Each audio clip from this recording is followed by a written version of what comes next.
For one purpose today, and that is to stand for democracy. This Tory government is yet again putting another bill through Parliament which is...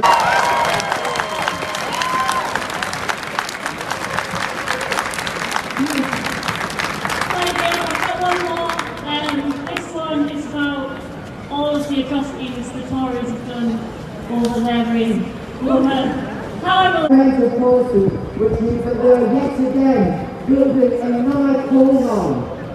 We deserve better, and when we use our voices, we can develop this complex bill we have put through the House of Commons. Because this is a bill that we need to